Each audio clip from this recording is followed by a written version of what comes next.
네, 계속해서 테마의 흐름 살펴보도록 하겠습니다.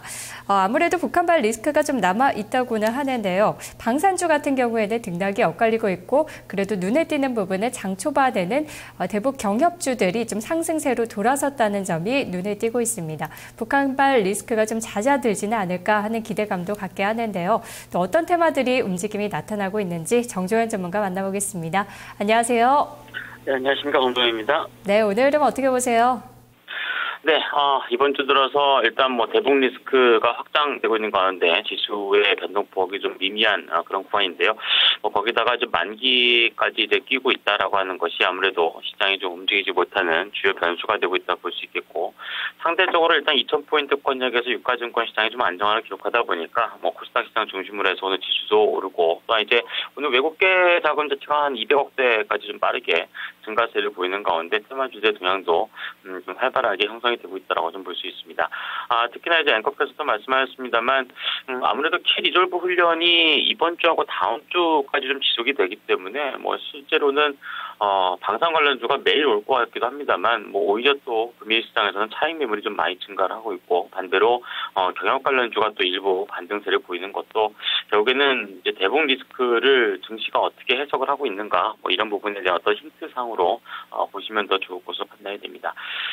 일단 오늘 제약바이오주 쪽에 대한 흐름을 좀 말씀을 드리겠는데요. 오늘 시젠이라든가 그리고 최근에 추세가 좋은 차바이오엔이라든가 메디포스트 그리고 신규산업 중에서 아이센스 이러한 종목군들이 주가 움직임이 상당히 좀 좋다고 볼 수 있겠는데, 대표적으로 지금 이제 외국계 창구를 통한 어떤 코스닥 시장의 매수 자체가 대부분 이제 중국 쪽에서의 어떤 매출 비중이 확대가 될 수 있는 쪽에 대해서 많이 좀 들어오고 있지 않나 보여집니다. 대표적으로 일단 제약 바이오주를 비롯한 쪽도 그렇고, 또 이제 모바일 게임주 같은 경우도 전일 일단 매수 추천을 드리긴 했습니다만, 아무래도 중국에 대한 어떤 그 모바일 시장에 대한 진출 기대감이라든가 이런 부분이 적극적으로 반영이 되고 있다라고 좀 볼 수 있기 때문에 이 두 가지 테마는 시세 흐름이 이제 다소 좀 빠르게 진행이 되고 있는 모습이긴 하지만 중장기적으로도 관심을 가져볼 만한 그런 흐름이다라고 좀 볼 수 있을 것 같고요.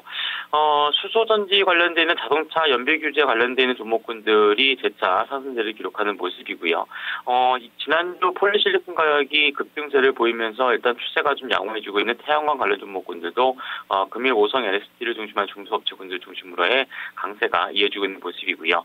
오늘 소송 관련돼 있는 그 종목 중에서 AM OLED 테마주에 속할 수 있는 AP 시스템이 강세를 기록하면서 몇몇 종목군들이 상승세가 유지가 되고 있다고 좀 보여집니다. 네, 테마 흐름 살펴봤는데요. 오늘 소외주 테마를 들고 오셨어요. 테마라기보다는 소외주들을 볼 때가 됐다, 이렇게 보시는 것 같네요. 예, 일단 종목을 좀 엮다 보니까 이렇게 딱 그 명명지어서 볼 수 있을 만한 공통점이 좀 없습니다.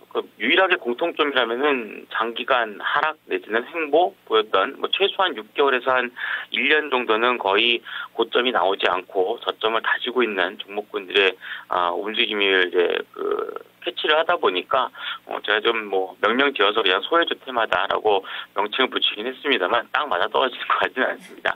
자, 전체적으로 시장이 일단 지수도 그렇습니다만 삼성전자에 대한 몇몇 매도 강화라든가 특히나 이제 지수가 일부 부하권에 매달리는 과정에서도 크게 움직이지 못하는 모습을 보이고요. 나머지 일단 소외주들 같은 경우 대체적으로 업황에 대한 어떤 개선 가능성이 점증적으로 좀 기대치를 높여나갈 수 있는 그런 구간이 되지 않나라 좀 보여집니다.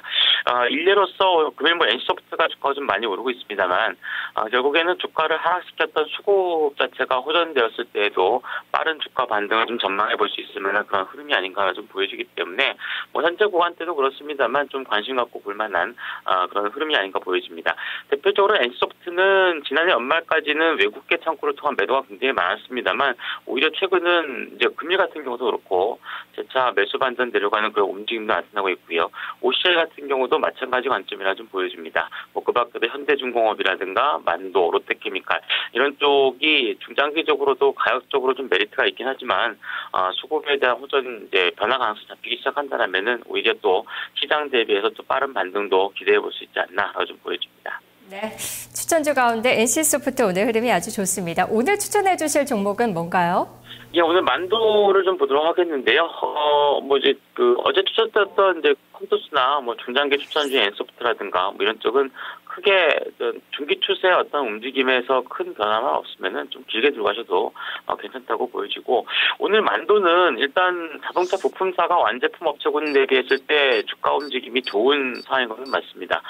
특히 일본 같은 경우도 완제품 업체보다 오히려 그 덴소라고 하는 중견 이제 그 대형 부품사가 더 주가가 좋은 것도 힌트를 삼아 보시면 괜찮지 않나 보이지는데, 다만 이제 만도는 자회사 쪽에 대한 약간의 좀 문제라든가, 그리고 이제 주력 대형 그 부품사 쪽에서는 현대모비스가 좀 완벽하게 어떤 헤게모니를 쥐고 있지 않나라고 좀 보여지기 때문에 2등 주자가 될 수는 있겠습니다만, 지난해의 부진한 실적이라든가 수급적인 면에 있어서의 어떤 부진을 조금씩 펼쳐버릴 때가 되지 않나 보여집니다. 그래서 매수가는 현재 움직이는 주가수준인 12만 8천 원권을 좀 비교하고요.